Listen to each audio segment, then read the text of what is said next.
It is Wednesday, November the 8th, rawmike.richards.com, broadcasting live from the DKI studios in downtown Toronto, 234 King Street East, out of the Pacific Junction Hotel, on a show that, quite frankly, are the more difficult shows to do. And in Toronto, as did the rest of the baseball world, find out news of Roy Halladay yesterday, that being on Tuesday, dying in a small plane crash on Tuesday. He was 40 years of age, and considering what he meant, certainly here in Toronto, to Blue Jay fans, it was very apparent last night on Twitter as someone who created a logo of the Blue Jay and the classic Blue Jay logo with that blue tear coming down from it, truly capturing what I think this city and many baseball people felt. But such a huge loss, and for people around the baseball world, really tough today, because he touched a lot of lives. And the one word, Dave, that seems to come across time and time again: hard worker and class. He had both, and a humility as well. And for, again, those of us who have been close enough to the Blue Jay organization over the years, there's some people who were just devastated probably about 12 hours ago.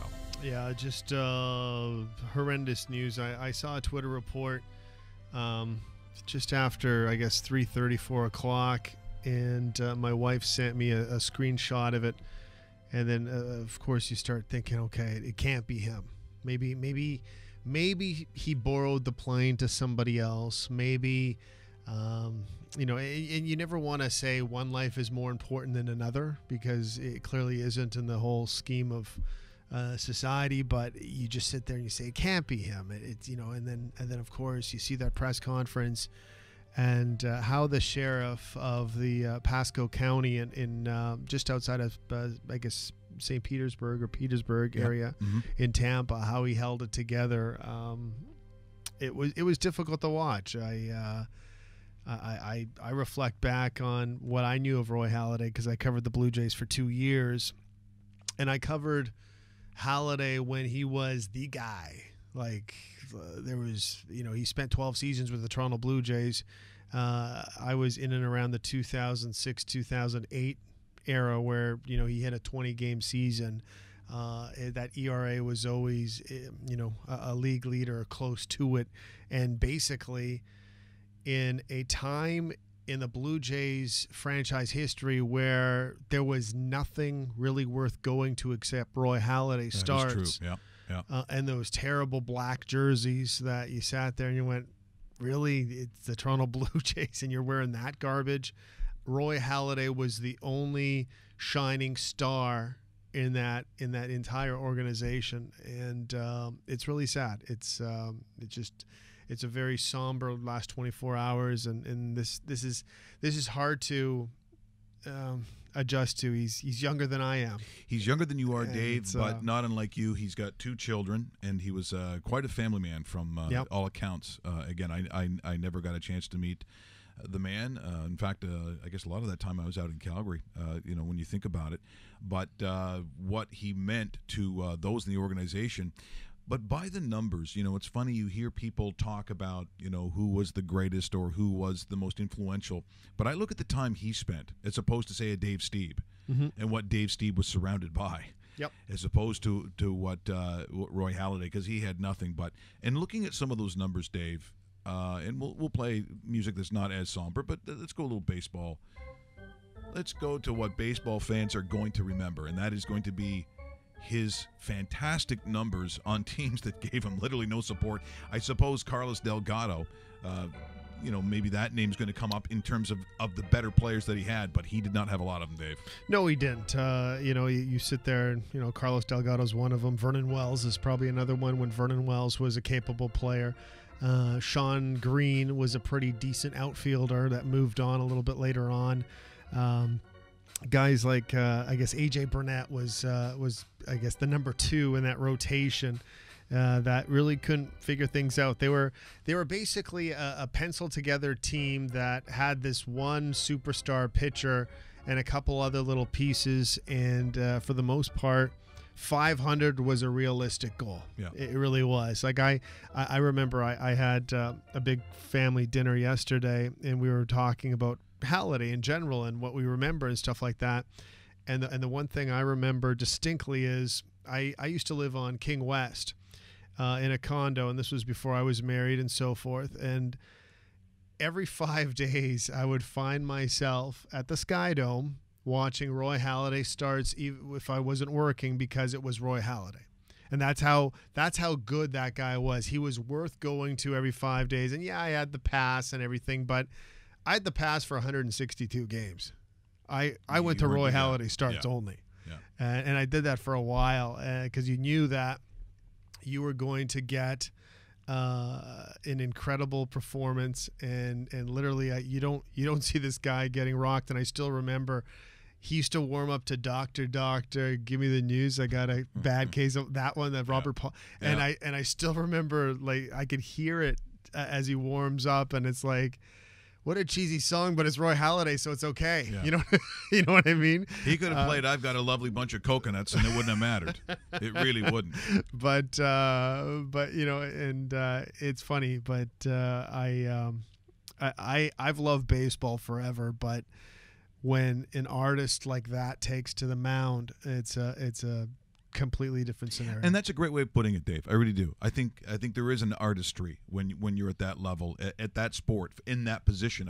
I think it is a work of art, which is why when his name comes up, lately, I would say probably Clayton Kershaw, his name comes up. The way that they're able to work in their craft, I think, is the best way to put it. So yesterday, upon hearing the news, not only was it very, very difficult for us, being so far away, but what he meant for the 12 seasons of the Toronto Blue Jays, but in the community that he lived, it was particularly difficult. And when the press conference, which you got to imagine, that sheriff going up in Pasco County trying to deliver this message, as he says during it, and he had a tough time delivering this message, that he wasn't the celebrity guy in their neighborhood.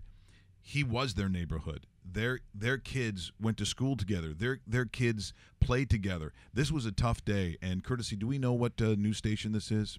It may not, and probably not that relevant. But this, once again, the announcement from the Pasco Sheriff Department, and boy, was it tough on this young guy right here.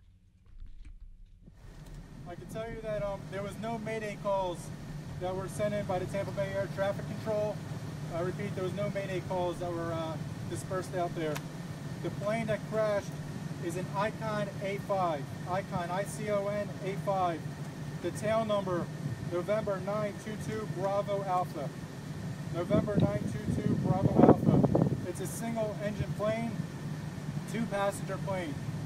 I can tell you that NTSB will be the main people responsible for this investigation. The Sheriff's Office, we were responsible for search and rescue. And I can tell you NTSB, so any questions about flight patterns, how it crashed, what people saw, those witnesses will all be going to NTSB. We are assisting with the investigation and with the forensics piece with NTSB. I can tell you, sadly, it has turned into a recovery. We recovered one body. It was a 2-passenger plane, but I can confirm there was only one body involved. Things I was allowed to do, I just couldn't be a licensed pilot on my own. When I retired, that was one of the first things I wanted to do.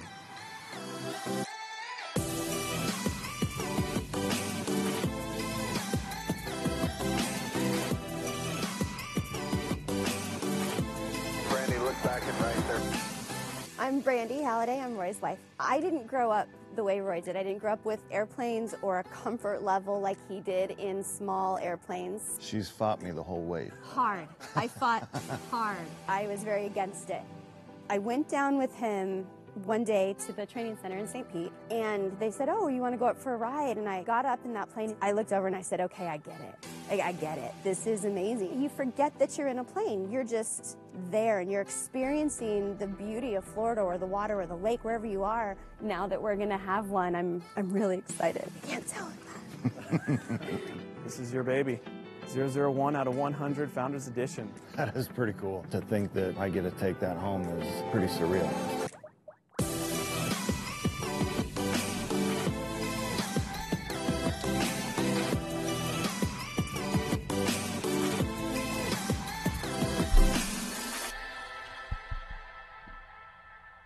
there is the commercial again that is probably, once again, very difficult for some to see here this morning. Yeah, there's a lot of different stories, and we're about to attach with Warren Saku, who actually had a relationship with Roy and played with him as well.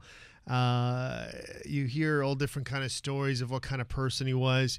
There's one Twitter mention that's making the rounds right now, and I'll read it to you while we connect with Warren in a second. When Roy threw his perfect game, he bought 60 watches to celebrate the occasion, each of them personally engraved, and on the back of it, it had the actual numbers and said, "Couldn't have done it without you. Thanks, Roy Halladay." That's the kind of guy he was. Now we go to our good friend Warren Saku here on rawmikeRichards.com. Good morning, Warren. Hey, good morning, Mike. Good morning, David. Such a somber day today. And first of all, we should say, or at least ask anyways, Warren, what was your connection or your relationship that you had with Roy Halladay personally? Yes, a great question, and thanks for having me on. It's a sobering kind of day after learning yesterday what happened.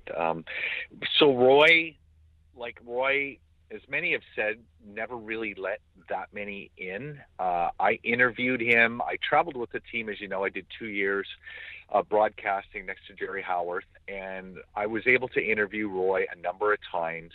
One of the most vivid memories that I have was traveling on the team charter, Mike and David, and because we sat at the front of what would be the cabin part of the charter, so all the executives and the coaches and that would sit what you would think of as first class, but I mean the whole plane was first class, let's face it, but we sat at kind of the front seats of the back cabin. That's where the broadcasters sat. There was 2 rows there that were designated for broadcasters and others. And so on the one side, if you imagine looking to the front of the plane, on the right side, Jerry and me sat. I sat usually next to the window, Jerry beside me. And then beside them, like directly opposite, would be Roy sitting next to the window, and Donovan Santos, the strength and conditioning coach at the time.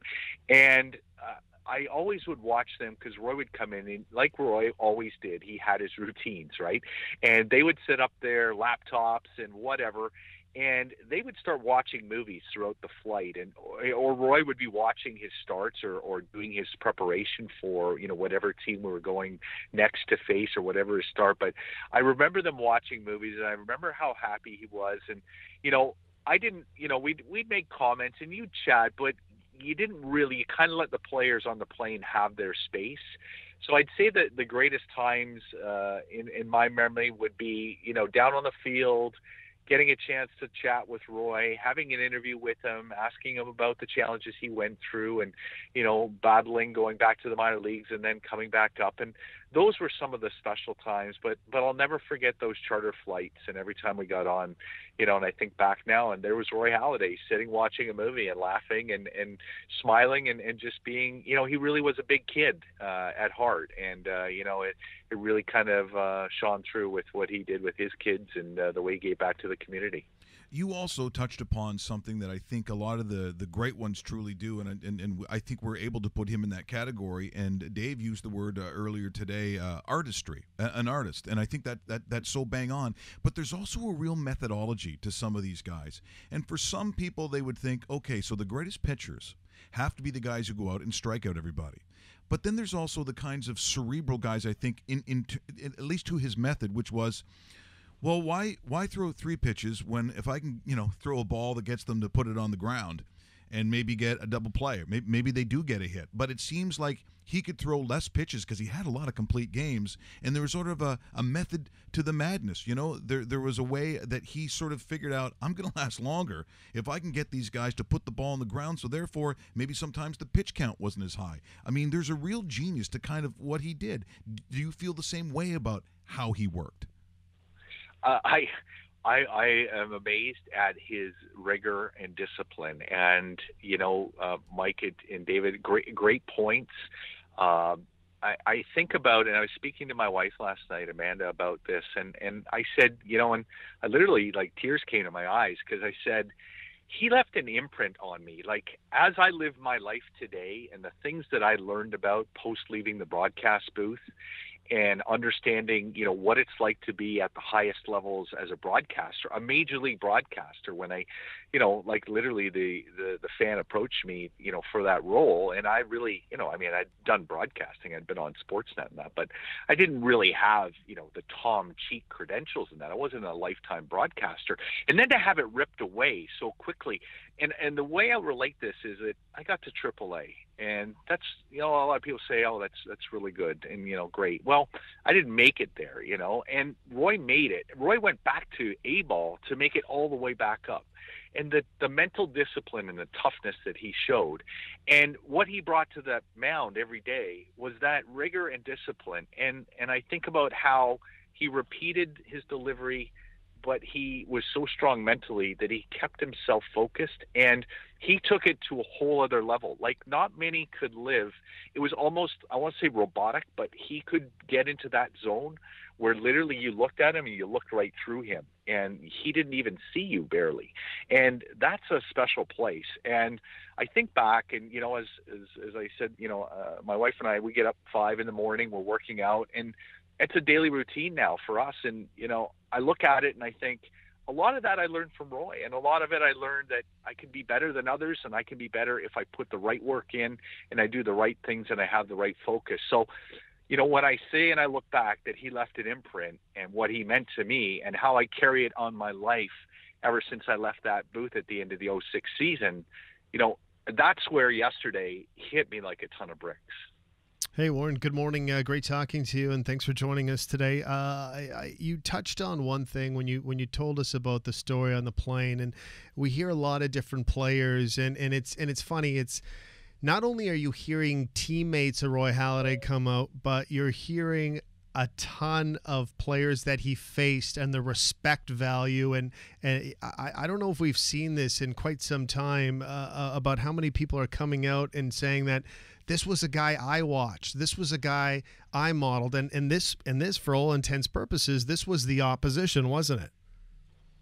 Oh, I'll never forget, because you think back, right? Like, life is precious. The moments, you get into a position that I was fortunate enough to have, and you get to be around the greatest. And I had a chance to interview, Derek Jeter, and, to think about going back to that and to think about and remembering, now hearing what Jeter says, but then even how much he hated and how he struggled against Roy.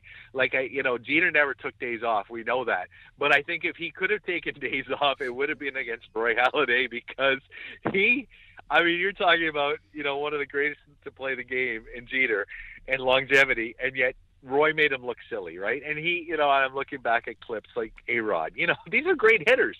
And Roy just toyed with them, right? And it was game in and game out. And, I think you think about a stopper, and I remember Jerry saying, like, okay, it's Halladay, team's lost 4 in a row. Here comes Roy. Yep. He's the stopper. It's going to be a victory today. And sure enough, more times than not, guys, Roy pulled out a victory. Yeah, it really was. Now, what else I also sensed just talking, and I covered the team just after you in 07, 08. Roy really kept to himself as well. I noticed even in the clubhouse, he wasn't the kind of guy that publicly would, sit and joke, and he was very focused. Like, you talked about mechanics and being mechanical, and really, he went to work and did a job that he loved, but when he was there, he was all business. Is that something you could speak on with your time covering the Jays as well? Yes, it was, and many players, because I'm listening to everybody. It's just amazing. I've heard Orlando Hudson. Of course, Buck Martinez, Dan Schulman, so many. Charlie Manuel talked about relationship. Yes, the one thing about Roy, and you knew it was genuine, but you have to be true to yourself. And Roy was very private and very closed, and really he was a humble, almost shy individual. And he wasn't that outgoing, gregarious kind of people person. Like, Yeah. he just didn't have that in him. Like, that wasn't Roy, right? Like, he wouldn't have been true to himself being that. He was never that guy. You never saw that. Maybe once or twice you would see it in a very rare occasion, and that could be on the plane. It could be in some team setting or whatever that nobody else outside would see that. But you're right. I think what he realized is that for him to step outside of that comfort zone of what he learned through Harvey Dorfman and, the mental side of baseball and going back in the struggles, he never wanted to go there again. Like, it was a personal affront to him that he had to go there. He literally, rejected the Jays when they wanted him to go down. But you have to know in your heart of hearts, because I battled this. Like, I battled the sports psychology and speaking, to sports psychologists. And these were times when, that I really had to struggle with these things. And so at the end of the day, I look back and I think about Roy, and I think about what he did and what he meant to not only the team, but to others who look up to people who are really, focused on something and are really striving for something. And that's, like I said, I pull it back to the fact that he left that imprint on me and many others. And that's what you're seeing, the outpouring of love and, the thought about what he meant to really everybody in the game of baseball. And, you know what, it really touches my heart to see this outpouring. And, 40 years old, gosh, guys, like way, way too young. Yeah, it is very difficult, and I think a lot of people who maybe aren't even the biggest of baseball fans are looking at purely the loss of a 40-year-old dad with two boys. That is particularly heartbreaking, and then you get sort of where the sports world crosses a little bit, where generally people like to argue about who gets in Hall of Fames. They like to talk, is the guy a first ballot, a second ballot?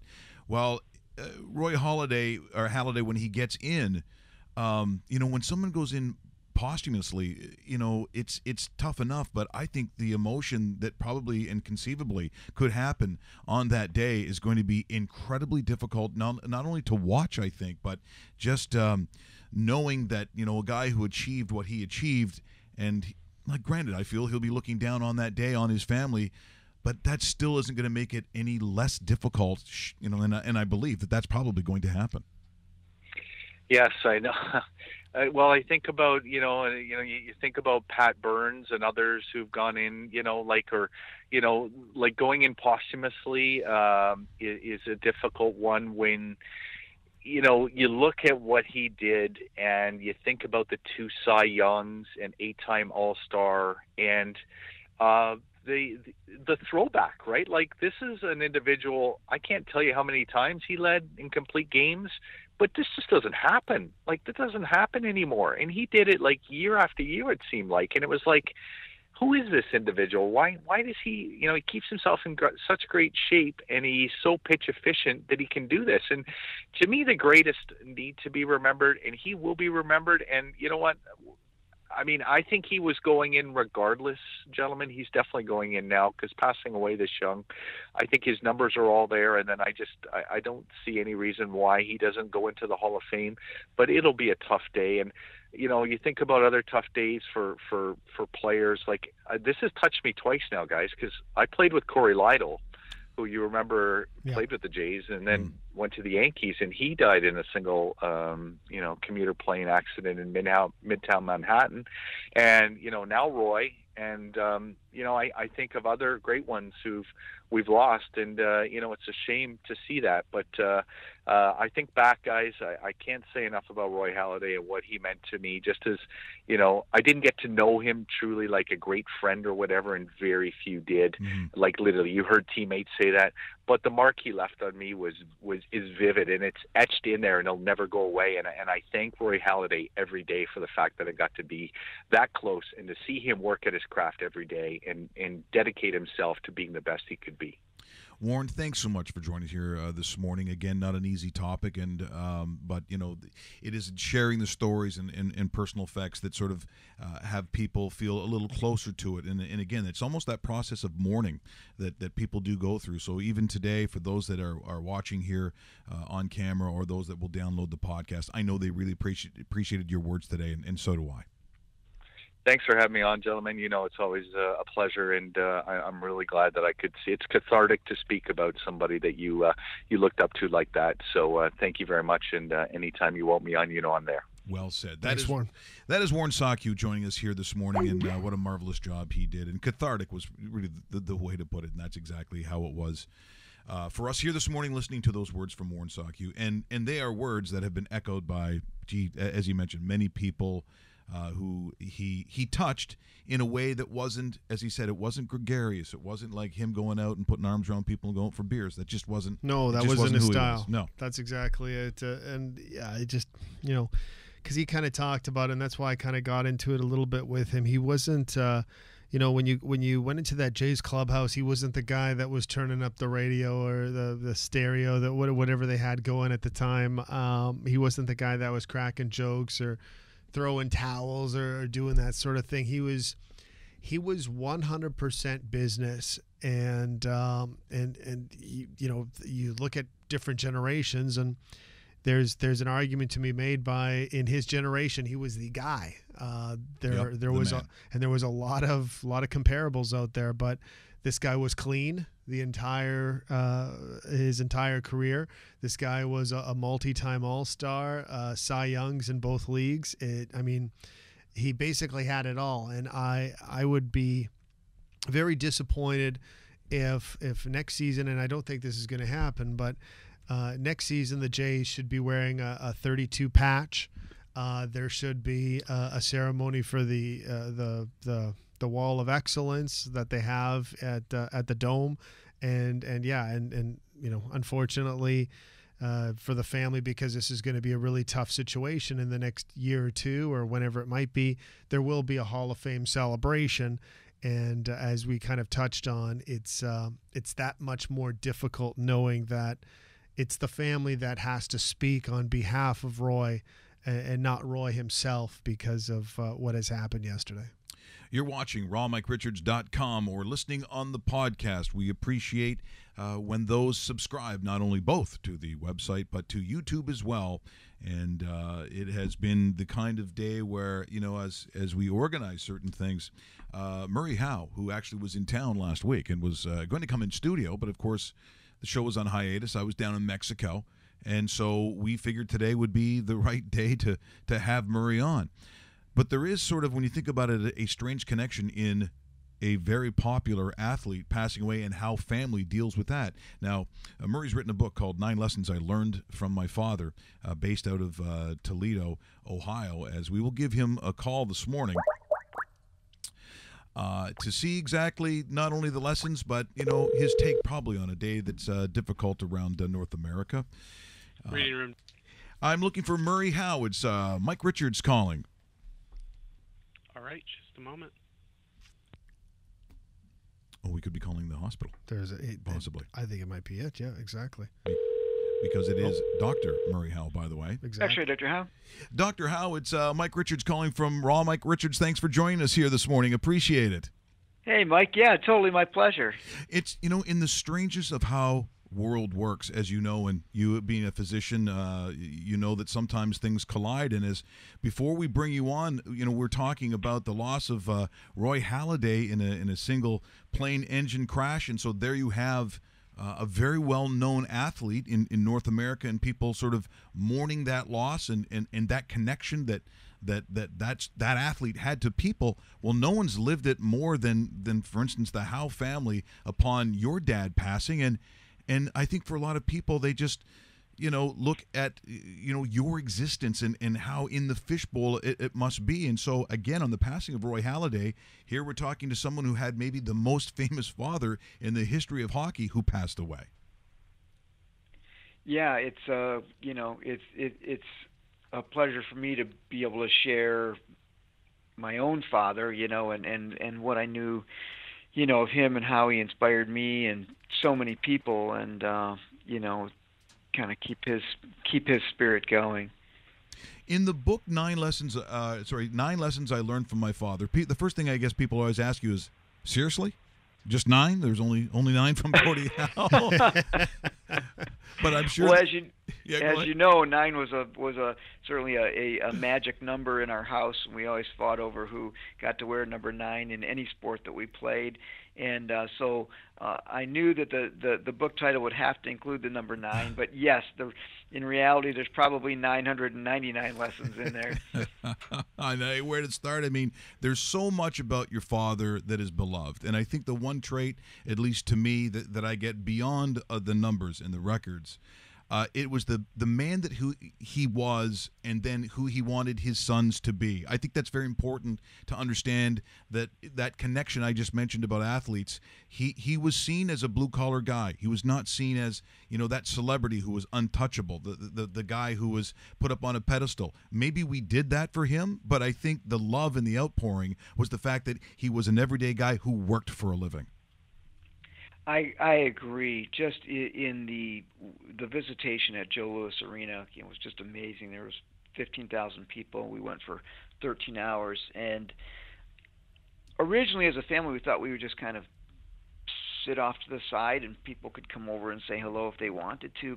But we greeted the first few people, and we were blown away by the depth of their emotion and feeling of loss, and they all had just incredible stories to share of how much he impacted them, and we couldn't turn away. And so I basically greeted people for the 13 hours. I went for 20 minutes to grab something quick to drink, but other than that, I so much enjoyed meeting everybody and hearing what my father meant to them. It was absolutely incredible, and I got to thinking about that afterwards. Like, what was it that made him stand out so much? Because he was an amazing athlete for sure. Perhaps one of the greatest ever. But there's many other athletes that are incredible, but maybe not have made the kind of impact that he has. And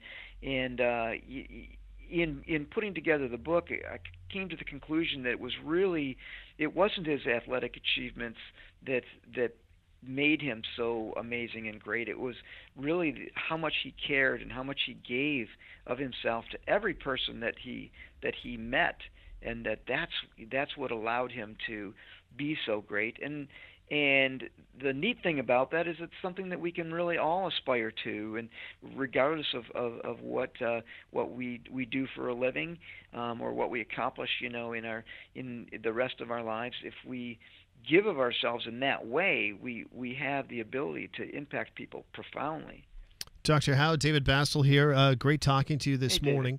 I basing that on what you just answered there is from meeting those fans, and you probably right from a child, the son of Gordie Howe, you must have been stopped by many fans throughout your life and so forth, and then to see them all at a funeral celebration of life for your father. And that, when did you decide that I want to write this book, and this is what I'm going to do, and I guess timelines for it, and how you actually put that together? When did you make that decision that this is something I want to bring out and share with more people that I can share this with?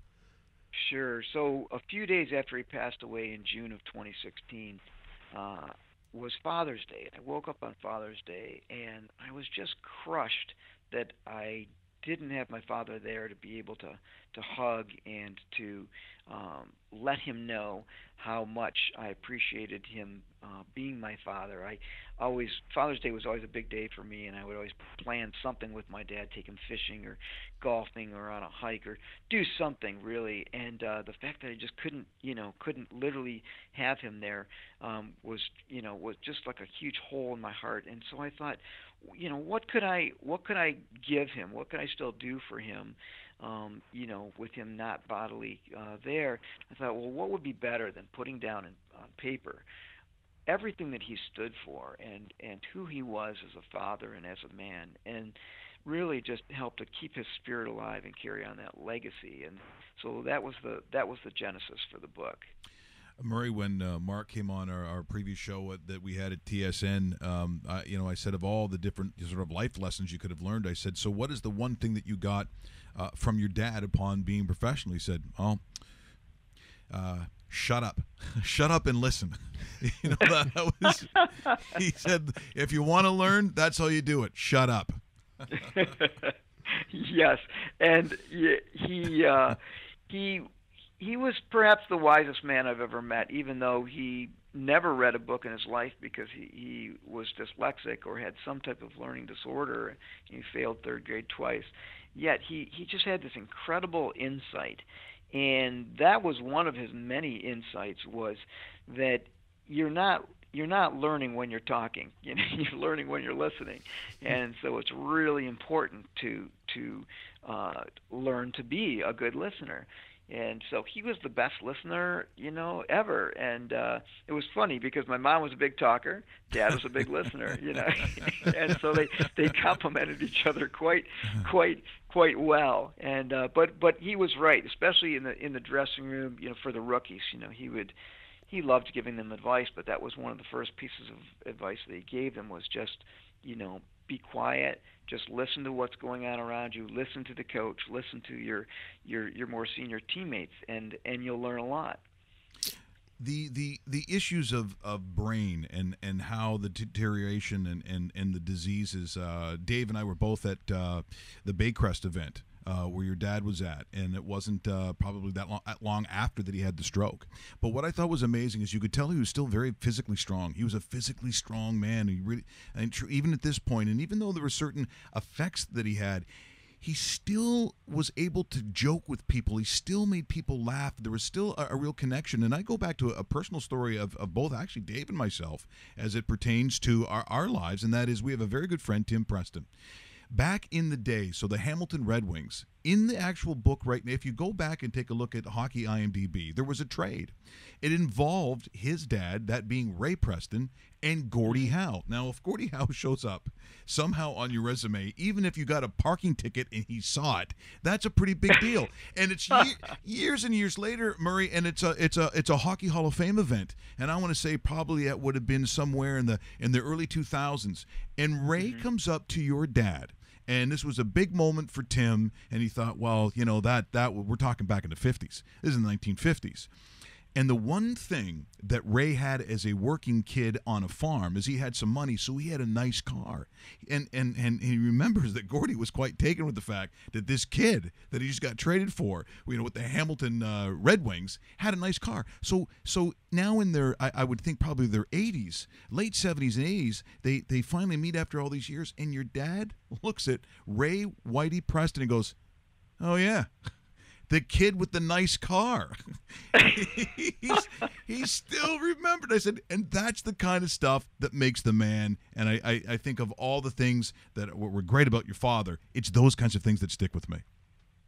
I agree. I mean, he truly cared about every person, and his memory was like a steel trap for, you know, long-term stuff. And so if he met you and you told him something about your family, he would never forget it.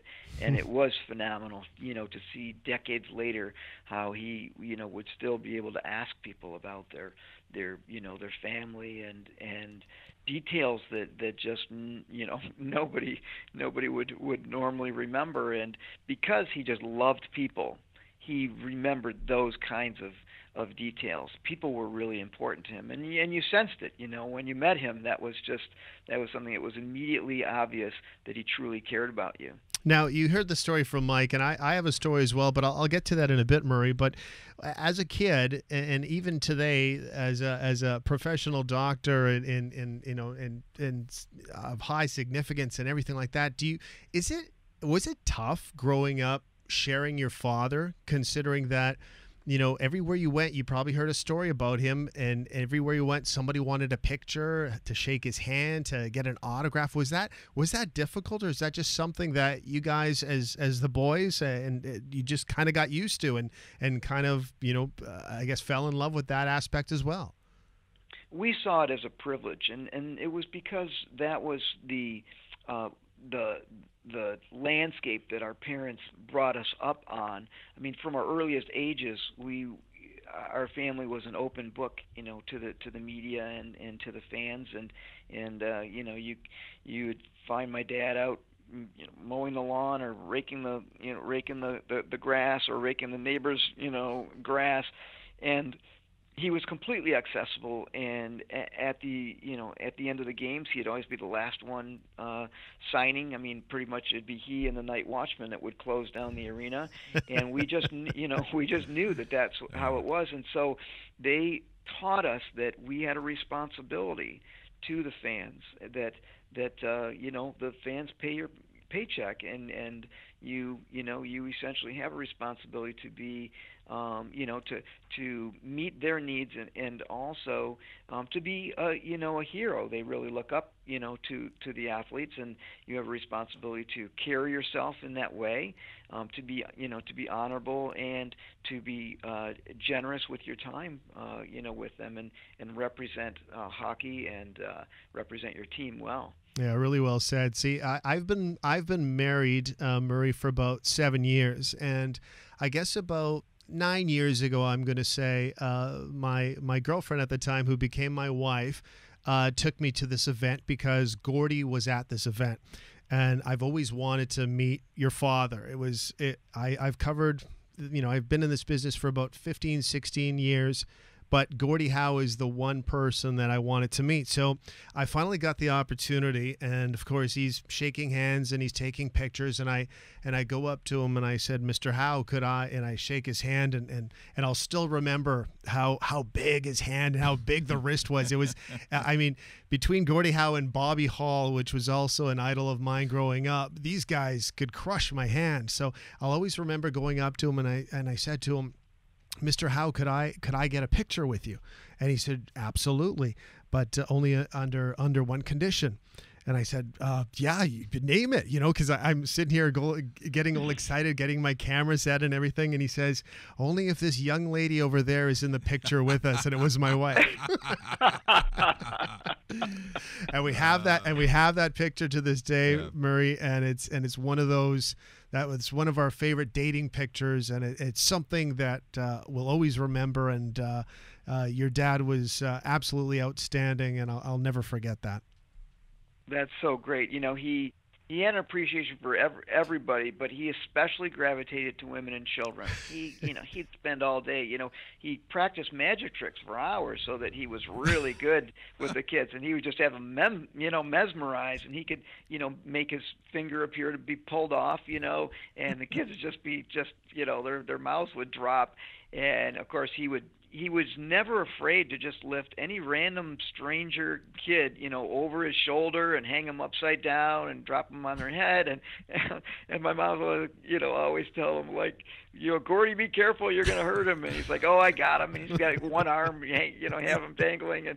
And so he was courageous enough to put himself out there and reach out to people in that way. And same thing with women. He would just envelop them in a bear hug, and, they couldn't get out, until he was ready to let them go. And it was really cute to see that, because they'd, really blush, and it was just very fun for him to do. And so, he just loved getting a rise out of people. And also, he did have the largest hand and the strongest hand of anybody I've ever known. He literally could break open lobster claws with his thumb and index finger. I've never seen anybody do that without cutting themselves.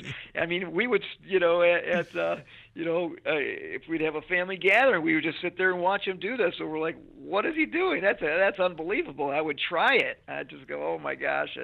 And that's how he could do so much damage on the ice if he hit you, because he just was so powerful. And my grandfather was exactly the same way. If you ever met him, it was just, he was so ferocious, these giant mitts. And a lot of people don't realize, but my grandfather, he was a big fighter up in Saskatoon. Just for fun, he would just get in brawls and go like in his 80s. He would go to the bar and get in brawls just for.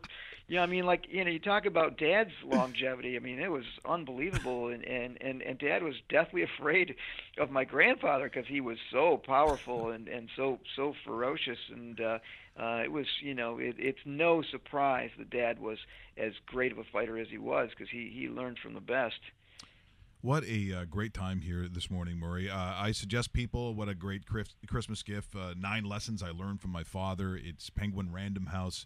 The book, I'm sure, available everywhere. Just check it out. It'll be easy to find. And, again, I think some of those memories being passed on just make people feel really good and even makes that connection with Gordy even stronger, which certainly cannot be a bad thing. So I should say, Dr. Hal, people need to know. You know, you are the Toledo Hospital's Department of Radiology. You're the chairman.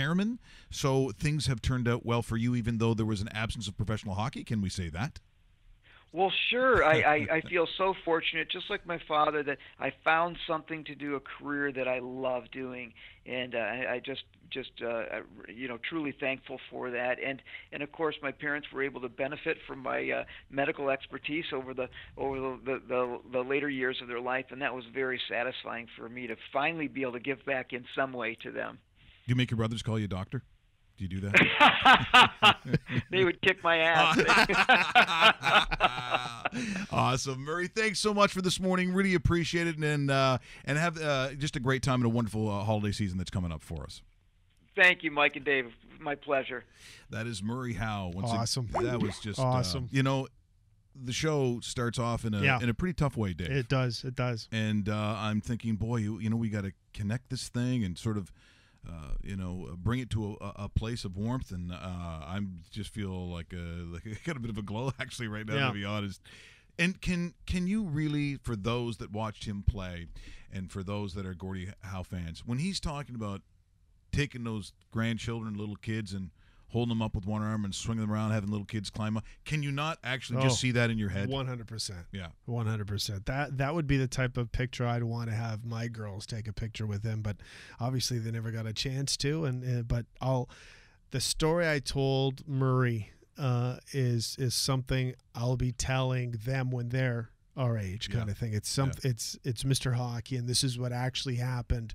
And my wife laughs about it to this day, and she teases me about it today. But honestly, I am seldom starstruck amongst a couple of people that I have covered in my life, and this was one of them. And that was our actual first encounter. It was at a charity event, and you basically everybody's there to see him, and you wait your turn.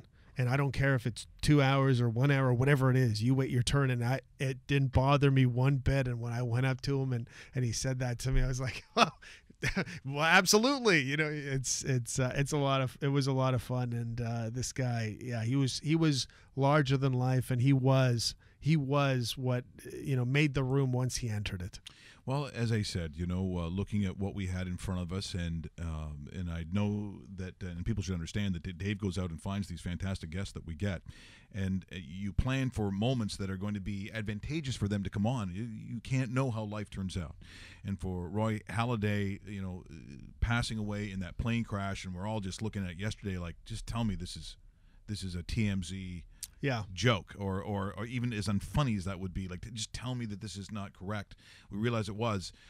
Well, then Dave turns to our good friend Warren Socku, and if you didn't catch it, or if you're joining the show midway, certainly, obviously, download the podcast or watch the show on our actual channel, because Warren is one of those guys too that was able to bring that human element, that human side to Roy Halladay, which people from all walks of life, including those that he would have touched.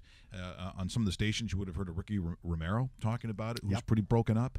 Former players, you have guys like Dan Schulman, I've heard talk about, just what Roy Halladay was, in a way that is interesting, because he wasn't the guy who had a million friends. As we've learned, and as Dave, having covered the team, knows, he was a really private guy. That's how he conducted his life. It also was a way for him to completely focus on being the giant of his position that he was, considering that wasn't that easy for him.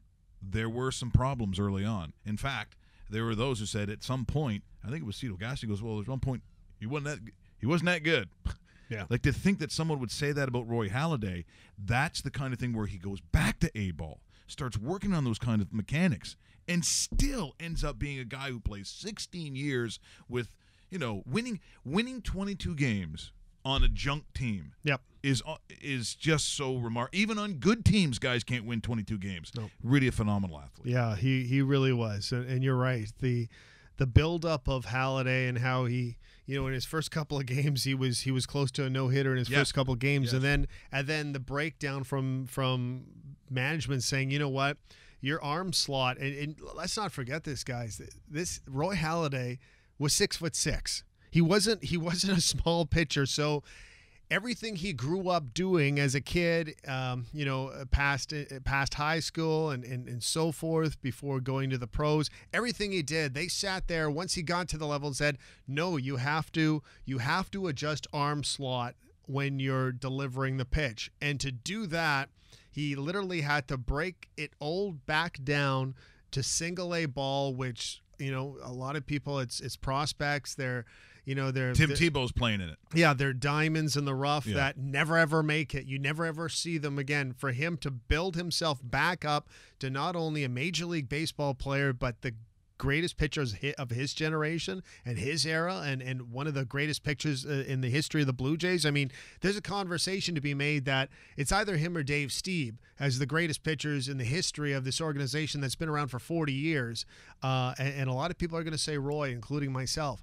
But for him to get to that level and to push through, truly amazing. And that's why I use the term artist and artistry of Roy Halladay, because I think it fits him best. And rest in peace to him. NHL playoffs 2017. No. That's okay. NHL playoffs are over. No, it is. But they're around the corner. They couple months down the line. In Toronto, they probably are around the corner. Well, yeah. Considering the guy who's now, I think he calls himself the technical director. I put some big name on it, Russell Graham. Yeah, and they're in action tonight too. Yeah, so let's lighten up a little bit. Let's go to the Russ Cam, which we now have. By the way, Russ Cam. Some people noticed that yesterday. Probably our best cam. Yep, our Russ Cam. And so, what happens tonight with the Toronto Maple Leafs? Taking on Minnesota. Haven't seen any lineups yet, so I'm not sure if Matthews is playing or if they're resting him. Minnesota's been decent this year. The Leafs are just one, so hopefully they can squeak one out. But okay, let me throw this out there. A little skeptical. Let me throw this out to you. This is a non-Maple Leaf question, which is going to be very difficult for young Russell. How good is St. Louis? St. Louis is very good. Real deal? Yeah, real deal. This isn't the fantastic start, and then now, do you think any of this? And here's the parallel that I'll make. Here's St. Louis. Here's the connection. Okay. St. Louis, Los Angeles Rams. Both previously lineups basically looked the same, different coaches. Mm-hmm. Jeff Fisher on the one side, Ken Hitchcock on the other. Any relation to those guys being taken out and the team's doing better? St. Louis has basically the same lineup. Is there a freedom because playing for Ken Hitchcock isn't exactly picnics and hot chocolate and cheesies? Yeah. Do you think there's a connection? Yeah, I think it could be. I think a lot of it, too, is because when you look at the two coaches that they have in place in both of those franchises, both of those leagues, not referring to each other but still in the same instance, it's the type of coach that maybe is more relatable to the players that are going to be carrying that team. Because when you look at the Blues, for example, it's a Jaden Schwartz, it's a Braden Shen, it's a Alex Pietrangelo. They're younger type players. When you look at the actual Rams of football, you look at that young quarterback, second-year quarterback. Todd Gurley's in his third year. Yeah. I mean, maybe there's a correlation between understanding Coach McShay, who's a 32-year-old, believe it or not, younger guy, which is incredible to think about, and a guy that was substantially older. Yeah. You've got younger guys, different enthusiasm, different rules. Let's face it, the way a 30-year-old coach, I don't care what sport you're coaching, the 30-year-old guy does not coach necessarily as we see a Ken Hitchcock or a Jeff Fisher would. Going back to the Toronto Maple Leafs, by the way, Austin Matthews not taking part in a very optional Maple Leaf skate this morning after missing yesterday's practice. Could miss his first NHL game versus the Wild tonight is what's being reported right now, but I'll believe it when I see it, when they drop the puck at 7:30, because a lot of times when there is a soreness or some sort of nagging injury, you miss practices, you miss morning skates, but this is something of significance because yesterday, missing the practice, missing the morning skate today, is it the worst thing in the world to hold out the franchise player in the first week of November of a hockey season. No, it's actually probably a pretty good idea. And I would even go as far back as saying maybe, just maybe, he shouldn't have played against the Las Vegas team that is an expansion team on the road, traveling through Eastern Canada. That, you know, you look at that and you go, rest him, give him 5 days off if that's the case, because you need the guy in January, February, March. You need the guy in April. You don't need him necessarily right now. So I think sometimes if you play a lot of hockey, you can get tired. How did we get Austin Matthews' uncle on the show all of a sudden? Because sometimes the ice is so cold. Is that Uncle Felix? Then you can get cold. Is that Felix Matthews? Yeah. See, I told him, stop skating so much. You're going to get tired. And guess what happened? Él está cansado. He's tired now. He's tired now, yeah. In your face. Oh, no, see, we shouldn't do that, Russell. He's like, stop doing that about Austin Matthews! I'm going to hurt myself! You usually don't see steam coming from his ears, but... I'm going to hurt myself! all righty. Well, the show sure ended off on a different note than how it started. Welcome to rawmicrichards.com. I want more of Felix Matthews tomorrow. Yeah. Maybe he'll start giving us the breakdowns. Go best friends. Yep. Yes, we did. You want to go do karate in the garage? Oh, yeah. It's time. Thank you so much for joining us today on what, actually, with everything went on, kind of feel a little spent here. People are like, really? You call that working for an hour? Woo! I get that all the time. No, I need a nap. Okay, all right. I'd like to thank Warren Sockhew. Tremendous words about Roy Halladay, and just a reflection on what he meant to many. And Dr. Murray Howe, the book called 9 Lessons I Learned from My Father. Penguin Random House is the book. Probably a great pickup for Christmas. Thanks so much for joining us today. Make sure that you subscribe to us on both the website and, of course, YouTube. Do it, and we'll see you tomorrow.